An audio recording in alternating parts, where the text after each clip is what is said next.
Hello दोस्तों, आप सभी लोगों का स्वागत है टीचर्स अड्डा विद शमा यूट्यूब चैनल में। आज की क्लास में हम लोग डिस्कस करेंगे यूपी डीएलएड थर्ड सेमेस्टर के बारे में, जिसमें जो है विज्ञान विषय के अतिलघुत्तरीय प्रश्नों को हम लोग डिस्कस करेंगे। इसकी जो है 2 क्लासेस हो गई हैं। ये पवन सीरीज़ है, इसमें जितने भी वेरी शॉर्ट क्वेश्चन आंसर दिए गए हैं, इसमें 2 क्लासेस में कंप्लीट करवाया गया है। कुछ क्वेश्चन अभी रह गए थे, तो सारे क्वेश्चन हम लोग आज की क्लास में डिस्कस कर लेंगे। आज की क्लास कंप्लीट होने के बाद आप लोगों के very short question answer science के कंप्लीट हो जाएंगे। उसके बाद हम लोग सामाजिक अध्ययन के वेरी शॉर्ट क्वेश्चन आंसर को 2 से 3 क्लास में कंप्लीट करेंगे। जो पिछली क्लास थी, यानी कि जो कल क्लास करवाई गई है, उसमें हमने दीप्त वस्तुओं तक अच्छे से पढ़ लिया था। आज की क्लास में हम लोग यहाँ से डिस्कस करेंगे। इसमें क्वेश्चन दिया गया है कि अदीप्त वस्तुएं किन्हें कहते हैं। तो इसके उत्तर में आप लोग लिख सकते हैं कि मेज, कुर्सी, बॉक्स, बर्तन आदि वस्तुओं द्वारा प्रकाश का उत्सर्जन नहीं होता, तो उन्हें अदीप्त वस्तुएं कहते हैं। जिसमें जो है प्रकाश का उत्सर्जन ना हो, वो अदीप्त वस्तुएं कहलाती हैं। एग्जाम्पल में आप लोग ये सारे लिख सकते हैं। अगला क्वेश्चन है इसमें, प्रकाश की किरण किसे कहते हैं। तो इसका उत्तर हो जाएगा कि प्रायः प्रकाश गमन पथ की कल्पना हम किसी अति सूक्ष्म छिद्र से निकलने वाले प्रकाश से करते हैं, जिसे प्रकाश किरण कहते हैं। नेक्स्ट क्वेश्चन है, एक कंपन में लगे समय को क्या कहते हैं। तो इसको आवर्तकाल कहते हैं, जिसको टी से प्रदर्शित करते हैं। नेक्स्ट क्वेश्चन है, आवर्तकाल किसे कहते हैं। तो इसका उत्तर हो जाएगा कि एक दोलन पूरा करने में लगे समय को आवर्तकाल कहते हैं। इसमें आप लोगों को ये याद रखना है कि केवल एक दोलन को पूरा करने में जो समय लगता है, उसी को आवर्तकाल कहते हैं। अगला क्वेश्चन है इसमें, तरंगें कितने प्रकार की होती हैं। मोस्ट इम्पॉर्टेंट क्वेश्चन है, कई बार पूछा जा चुका है। तो इसमें हो जाएगा तरंगें 2 प्रकार की होती हैं। पहला हो जाएगा अनुप्रस्थ तरंग और दूसरी हो जाएगी अनुदैर्ध्य तरंग। तो ये आप लोगों को याद रखना है। नेक्स्ट क्वेश्चन है, किसी तरंग की आवृत्ति, चाल तथा तरंग दैर्ध्य में संबंध बताइए। इसमें आवृत्ति, चाल और तरंग दैर्ध्य में संबंध पूछा गया है। तो इसमें हो जाएगा चाल बराबर आवृत्ति इंटू तरंग दैर्ध्य दिया गया है इसमें ऊपर। यदि किसी तरंग की आवृत्ति, जिसको एन से डिनोट करते हैं, चाल वी और तरंग दैर्ध्य इसको लैम्डा से लिखते हैं, हो तो चाल बराबर आवृत्ति इंटू तरंग दैर्ध्य, इसमें संबंध पूछा गया है। तो आप लोगों को ये फॉर्मूला वहाँ पे लिखना होगा। नेक्स्ट क्वेश्चन है, फोकस दूरी क्या है। तो इसका आंसर हो जाएगा कि फोकस बिंदु और दर्पण के ध्रुव तक की दूरी को फोकस दूरी कहते हैं। नेक्स्ट क्वेश्चन है, ध्वनि की प्रबलता तथा मृदुता किससे ज्ञात की जाती है। तो उसके आयाम से जो है ध्वनि की प्रबलता और मृदुता ज्ञात की जाती है। नेक्स्ट क्वेश्चन है, ध्वनि का वेग होता है। तो इसको आप लोग इस फार्मूले से डिनोट कीजिए, v बराबर n इंटू लैम्डा, जहाँ पे v यहाँ पे दिया गया है चाल हो जाएगा, n जो दिया गया है आवृत्ति हो जाएगा, और जो लैम्डा दिया गया है ये तरंग दैर्ध्य है। तो इससे आप लोग यहाँ से रिलेट कर सकते हैं। अगला क्वेश्चन इसमें पूछा गया है कि परिकल्पना से आप क्या समझते हैं। तो इसमें आप लोग लिख सकते हैं कि परिकल्पना का अर्थ है किसी घटना के कारण को बताने के लिए पहले से विचार बनाना या कल्पना करना, यानी कि इमेजिनेशन। नेक्स्ट क्वेश्चन है, ग्रेविटी की खोज किस वैज्ञानिक ने की थी। तो ग्रेविटी की खोज सर आइजैक न्यूटन ने की थी, ये आप लोगों को याद रखना है। नेक्स्ट क्वेश्चन है, पाई का मान किस वैज्ञानिक ने बताया था। तो पाई का मान आर्यभट्ट ने बताया था। नेक्स्ट क्वेश्चन है, पौधों की संवेदनशीलता का सबसे पहले किसने पता लगाया। तो इसका आंसर हो जाएगा जगदीश चंद्र बसु जो थे, इन्होंने पौधों में संवेदनशीलता का सबसे पहले पता लगाया था। अगला क्वेश्चन पूछा गया है, 2 भारतीय तथा 2 विदेशी वैज्ञानिकों के नाम बताइए। तो इसमें आप लोगों को भारतीय और विदेशी वैज्ञानिक के 2 नाम बताना है। तो इसे पहला दिया गया है भारतीय वैज्ञानिक में सर सीवी रमन, और दूसरे दिए गए हैं एस रामानुजन। और विदेशी वैज्ञानिक में दिए गए हैं एडवर्ड जेनर और दूसरा दिया गया है मैडम क्यूरी। तो ये आप लोगों को भारतीय वैज्ञानिक और विदेशी वैज्ञानिक के दो दो नाम याद रखना है। अगला क्वेश्चन है मस्तिष्क की जांच करने की मशीन का क्या नाम है? तो इसमें आप लोग लिख सकते हैं एमआरआई और सीटी स्कैन मशीन, दो के नाम आप लोग लिख सकते हैं। नेक्स्ट क्वेश्चन है सूक्ष्म जीव किसे कहते हैं? तो इसमें सूक्ष्म जीव में आप लोग लिख सकते हैं कि जिन जीवों को देखने के लिए सूक्ष्मदर्शी यंत्रों की आवश्यकता पड़ती है उन्हें सूक्ष्म जीव कहते हैं। यानी ऐसे जीव जिनको देखने में सूक्ष्मदर्शी यंत्र की आवश्यकता होती है तो फिर उन्हें सूक्ष्म जीव कह सकते हैं। अगला क्वेश्चन है सूक्ष्म जीवों के प्रकार बताइए। तो इसका आंसर हो जाएगा कि सूक्ष्म जीवों को 5 समूहों में बांटा गया है। पहला हो जाएगा प्रोटोजोआ, दूसरा शैवाल, तीसरा कवक, चौथा जीवाणु और पांचवा है विषाणु। ये क्वेश्चन आप लोग अच्छे से पढ़ लीजिए। नेक्स्ट क्वेश्चन है सूक्ष्म जीवों को नापने की इकाई क्या है? तो इसका आंसर हो जाएगा माइक्रोन, जिसको जो है म्यू से प्रदर्शित करते हैं, ये इसका सिंबल है। इसमें दिया गया है 1 माइक्रोन बराबर 1/1000 मिमी। ये आप लोगों को याद रखना है। नेक्स्ट क्वेश्चन है कोई 3 संक्रमणीय रोग बताइए। तो इसमें आप लोग लिख सकते हैं सर्दी, जुकाम, हैजा, चेचक। कोई भी 3 आप लोग इसमें लिख सकते हैं। अगला क्वेश्चन है दही बनाने में कौन सा जीवाणु सहायक है? तो इसका आंसर हो जाएगा लैक्टोबैसिलस। अगला क्वेश्चन है किसी 2 प्रतिजैविक औषधियों के नाम बताइए। तो इसमें पहला लिख सकते हैं पेनिसिलिन और दूसरा लिख सकते हैं स्ट्रेप्टोमाइसिन। दो इसमें आप लोग प्रतिजैविक औषधियों के नाम लिख सकते हैं। अगला क्वेश्चन है कार्बन शब्द लैटिन भाषा के किस शब्द से बना है? तो इसका आंसर हो जाएगा जो कार्बन शब्द है वो लैटिन भाषा के कार्बो शब्द से बना है। अगला क्वेश्चन है धावन सोडा तथा खाने के सोडा का रासायनिक नाम तथा रासायनिक सूत्र बताइए। ये तो आप लोग सेकंड सेमेस्टर में अच्छे से पढ़े हैं, आप लोगों को अच्छे से पता भी होगा। तो इसमें हो जाएगा धावन सोडा का जो है रासायनिक नाम सोडियम कार्बोनेट है और इसका रासायनिक सूत्र Na2CO3 × 10H2O, ये इसका जो है रासायनिक सूत्र हो जाएगा। और दूसरा है खाने का सोडा, इसका जो रासायनिक नाम है सोडियम बाइकार्बोनेट दिया गया है और इसका रासायनिक सूत्र NaHCO3 दिया गया है।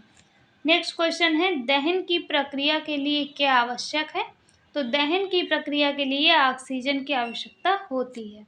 नेक्स्ट क्वेश्चन है कार्बन और कार्बन मुक्त यौगिकों के दहन से कौन सी गैस बनती है? तो इसका आंसर हो जाएगा कार्बन डाइऑक्साइड। अगला क्वेश्चन है ज्वलन ताप क्या है? तो इसका आंसर हो जाएगा कि जिस ताप पर कोई पदार्थ वायु की उपस्थिति में जलने लगता है तो वह उसका ज्वलन ताप कहलाता है।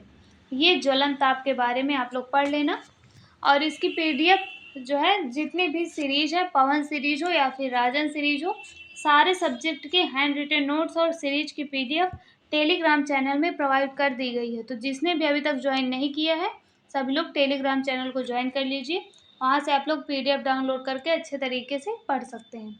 और यूट्यूब चैनल को सभी लोग सब्सक्राइब कर लीजिए ताकि जब आप लोगों की क्लासेस चले तो उसका नोटिफिकेशन आप लोगों तक पहुँच जाए। नेक्स्ट क्वेश्चन इसमें पूछा गया है कि रक्त दाब मापने के यंत्र को क्या कहते हैं?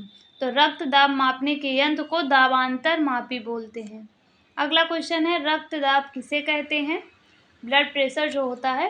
तो इसका आंसर हो जाएगा कि हृदय द्वारा रक्त निश्चित लय या चक्र में पंप किया जाता है। रक्त बंद नलिकाओं में बहता है, अतः यह नलिकाओं की दीवार पर दबाव डालता है, इसे ही रक्तदाब कहते हैं। तो ये ब्लड प्रेशर के बारे में आप लोगों को पढ़ना है। नेक्स्ट क्वेश्चन है जीवाश्म का अध्ययन किसमें किया जाता है? तो इसका आंसर हो जाएगा जीवाश्म विज्ञान में। अगला क्वेश्चन पूछा गया है ऊष्मा की मात्रा किस पर निर्भर करती है? तो इसके उत्तर में लिख सकते हैं कि ऊष्मा की मात्रा वस्तु के द्रव्यमान तापांतर, जिसको जो है प्रारंभिक तथा अंतिम ताप के अंतर डेल्टा टी तथा विशिष्ट ऊष्मा पर निर्भर करता है। इसमें आप लोगों से ऊष्मा की मात्रा पूछी गई है, किस पर निर्भर करती है, तो इसमें आप लोगों को लिखना है कि ऊष्मा की मात्रा वस्तु के द्रव्यमान तापांतर डेल्टा टी तथा विशिष्ट ऊष्मा पर निर्भर करती है। प्रारंभिक तथा अंतिम ताप की बात की गई है। प्रारंभिक तथा अंतिम ताप डेल्टा टी, ये इसको यहाँ पे ब्रैकेट में बंद कर दीजिए। यहाँ पे बात की गई है जो ऊष्मा की मात्रा होती है वस्तु के द्रव्यमान तापांतर और विशिष्ट ऊष्मा पर निर्भर करती है। तो ये यहाँ पे जो है क्लियर हो जाएगा। यहाँ से ये ब्रैकेट में बताया गया है द्रव्यमान तापांतर के बारे में कि प्रारंभिक तथा अंतिम ताप के अंतर, जिसको डेल्टा टी से डिनोट करते हैं। अगला क्वेश्चन है इसमें, ऊर्ध्वपातन पदार्थ किसे कहते हैं? तो इसके उत्तर में लिख सकते हैं कि कुछ पदार्थ ऐसे होते हैं जो गर्म करने पर ठोस अवस्था से सीधे गैसीय अवस्था में परिवर्तित हो जाते हैं। ऐसे पदार्थ को ऊर्ध्वपातन पदार्थ कहते हैं, जैसे कि कपूर हो गया, नवसादर हो गए, ये सभी जो है ऊर्ध्वपातन पदार्थ के अंतर्गत आएंगे। इसमें ये बताया गया है कि जो पदार्थ होते हैं उनको गर्म किया जाता है तो ठोस अवस्था से सीधे गैस अवस्था में बदल जाते हैं, द्रव में नहीं बदलते हैं। इसमें ये सबसे इम्पोर्टेंट पॉइंट है कि पदार्थ को गर्म करने पर वो ठोस से सीधे गैस में बदलते हैं, यही ऊर्ध्वपातन पदार्थ कहलाते हैं। एग्जाम्पल में अगर आप लोग कपूर और नवसादर लिख देंगे तो आप लोगों को पूरा नंबर अच्छे से मिल जाएगा, क्योंकि अगर कोई भी आप लोगों से डिफिनीशन पूछी जाती है तो अगर उसमें आप लोगों को एग्जाम्पल याद है तो एग्जाम्पल ज़रूर लिख दिया कीजिए, ताकि आप लोगों को अच्छे से नंबर मिल जाए। नेक्स्ट क्वेश्चन है, ऊष्मीय प्रसार किसे कहते हैं? तो इसका उत्तर हो जाएगा कि पदार्थ में ठोस, द्रव, गैस तीनों आएंगे। तो पदार्थ को गर्म करने पर पदार्थ जो होता फैलता है तथा ठंडा करने पर सिकुड़ते हैं। तो पदार्थों के इस प्रकार को, यानी कि फैलने और सिकुड़ने को जो प्रसार होता है, तो पदार्थों के इस प्रसार को ऊष्मीय प्रसार कहते हैं। जब आप लोग पदार्थ को जो है गर्म करेंगे तो उसे पदार्थ जो है गर्म करने पर फैलेगा और ठंडा होने पर सिकुड़ जाएगा। तो यही फैलने और सिकुड़ने की जो है प्रक्रिया, यानी कि प्रसार को ऊष्मीय प्रसार कहते हैं। अगला क्वेश्चन है, सूर्य ग्रहण किस दिन होता है? तो इसका आंसर हो जाएगा कि सूर्य ग्रहण अमावस्या के दिन होता है और जो चंद्र ग्रहण होता है वो पूर्णिमा के दिन होता है। ये दोनों में डिफरेंस आप लोगों को याद रखना है। काफ़ी आसान है लेकिन ये क्वेश्चन में पूछा जाता है, तो इसलिए आप लोगों को इसको अच्छे से पढ़ लेना है। अगला क्वेश्चन है, समतल दर्पण पर आपतित किरण अभिलंब से 45 डिग्री का कोण बनाती है। परावर्तित किरण अभिलंब के बीच का कोण ज्ञात कीजिए। तो इसका आंसर हो जाएगा कि आपतित कोण व अभिलंब के बीच का कोण 45 डिग्री का होगा। ये आप लोगों को अच्छे से याद करना है। अगला क्वेश्चन है, प्रकाश की एक किरण समतल दर्पण पर अभिलंबवत पड़ती है, आपतन तथा परावर्तन के मान बताओ। तो इसका उत्तर हो जाएगा कि प्रकाश की एक किरण समतल दर्पण पर अभिलंबवत पड़ती है, अतः आपतन कोण तथा परावर्तन कोण का इसमें मान पूछा गया है तो वो 0 डिग्री होगा। ये मान आप लोगों को अच्छे से याद रखना है। नेक्स्ट क्वेश्चन पूछा गया है, परावर्तन के नियम क्या हैं? इसमें परावर्तन के नियम के बारे में पूछा गया है। तो इसका उत्तर हो जाएगा कि जब आपाती किरण आपतन बिंदुओं पर अभिलंब तथा परावर्तित किरण एक ही तल में होते हैं तथा आयतन कोण सदैव परावर्तन कोण के बराबर होता है, इसे ही परावर्तन के नियम कहते हैं।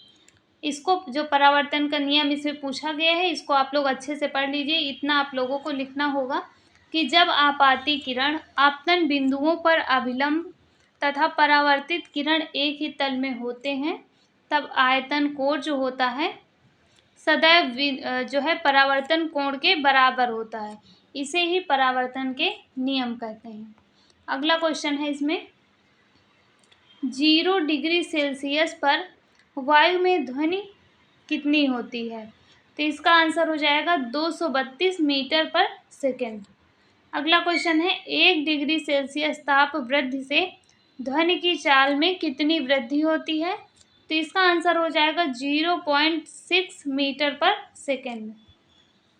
नेक्स्ट क्वेश्चन है, 20,000 हर्ट्ज से अधिक आवृत्ति की ध्वनि कौन सुन सकता है? तो इसका आंसर हो जाएगा कुछ जंतु हैं, जैसे कि इसमें कुत्ता के बारे में बताया गया है। जो कुत्ता होता है वो 20,000 हर्ट्ज से अधिक की आवृत्ति की जो ध्वनि होती है उसको वो सुन सकता है। नेक्स्ट क्वेश्चन है, किसी खाली पड़े बड़े कमरे या जिसको हॉल भी कह सकते हैं, उसमें आवाज़ करने पर उसकी जो है गूंज सुनाई देती है। कोई बड़ा कमरा हो, बंद हो और खाली, बिल्कुल खाली हो, उसमें अगर आप लोग आवाज़ करेंगे तो उसकी गूंज आप लोगों को सुनाई देगी। तो इसमें लिख सकते हैं, इसे पूछा गया क्यों ऐसा होता है?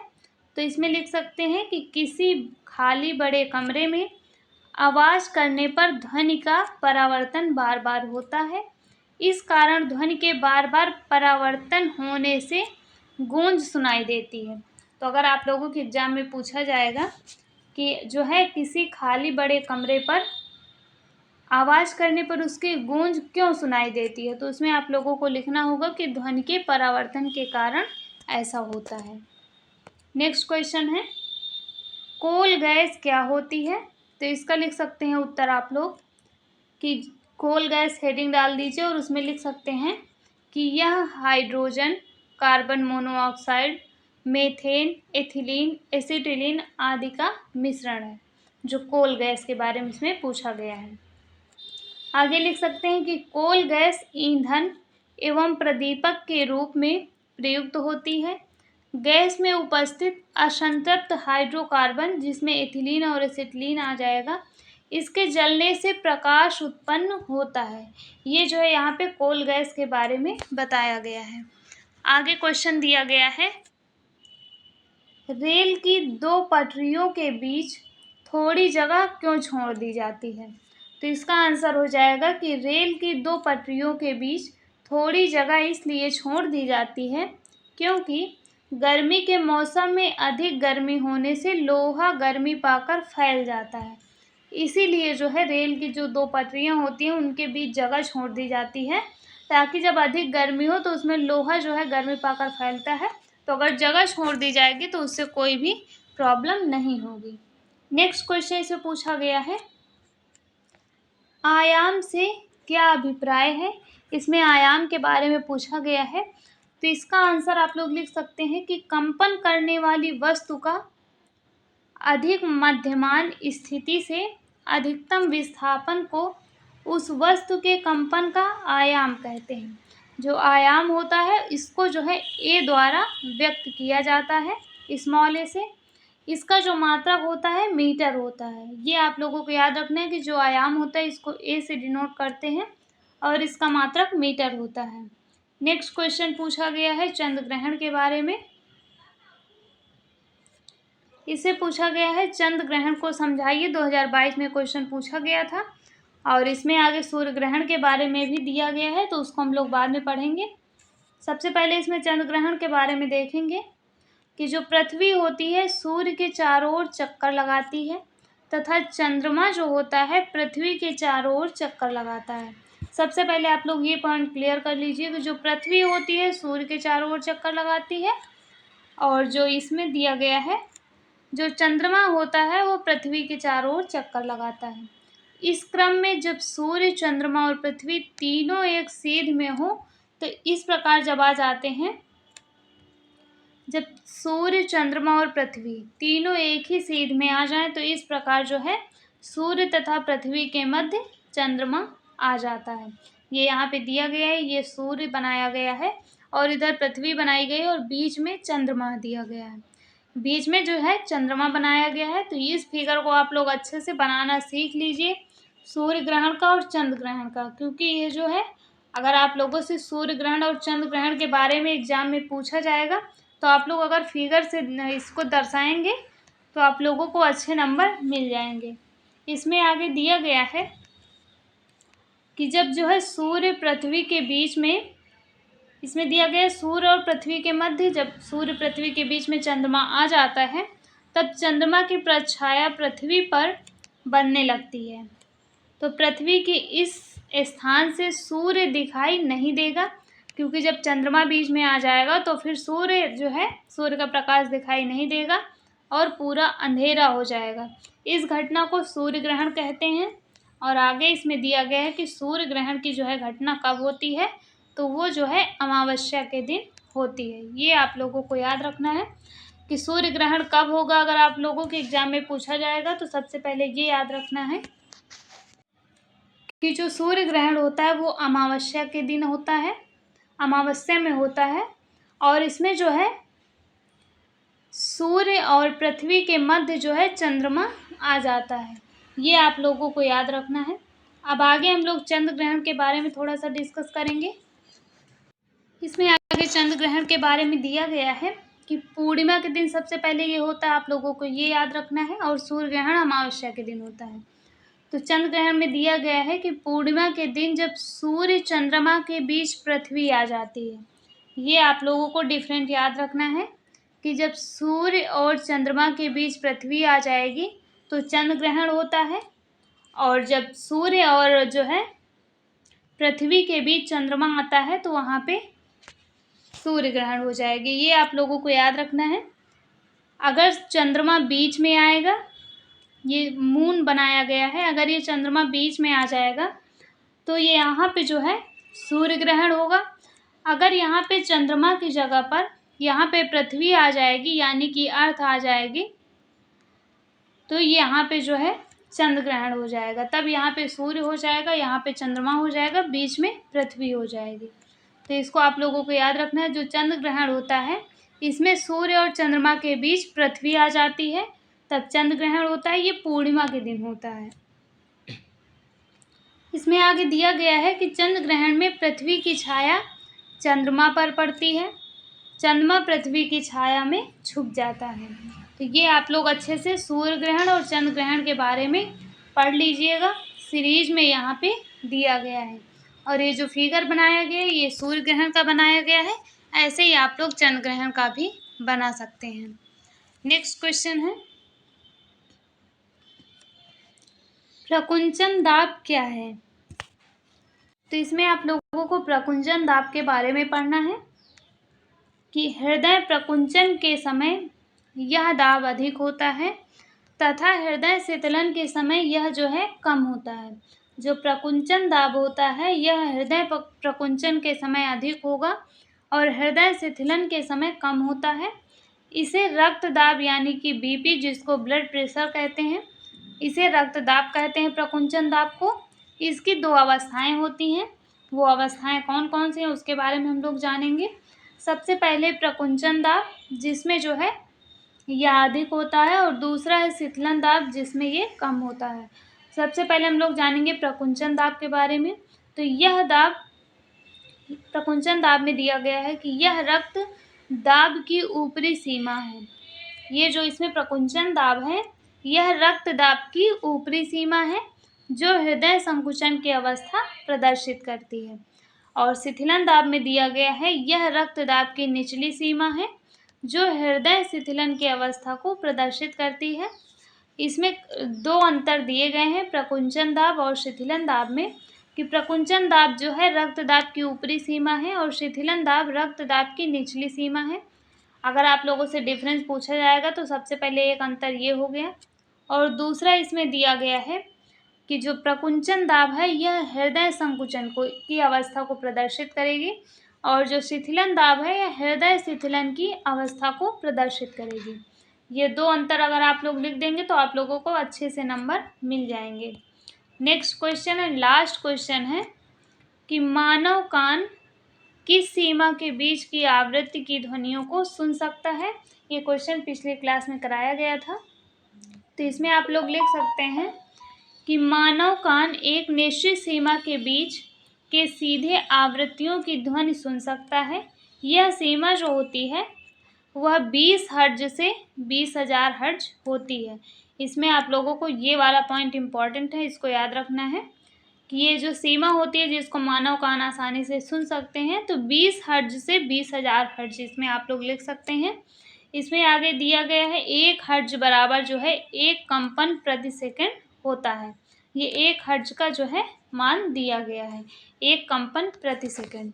तो ये जो है साइंस के जितने भी क्वेश्चन जो है पवन सीरीज में दिए गए थे, सारे क्वेश्चन जो है कंप्लीट करवा दिए गए हैं, वेरी शॉर्ट वाले। और ऑब्जेक्टिव के तो सारे सब्जेक्ट के क्वेश्चन ऑलरेडी कंप्लीट हैं, उसकी प्लेलिस्ट भी बना दी गई है।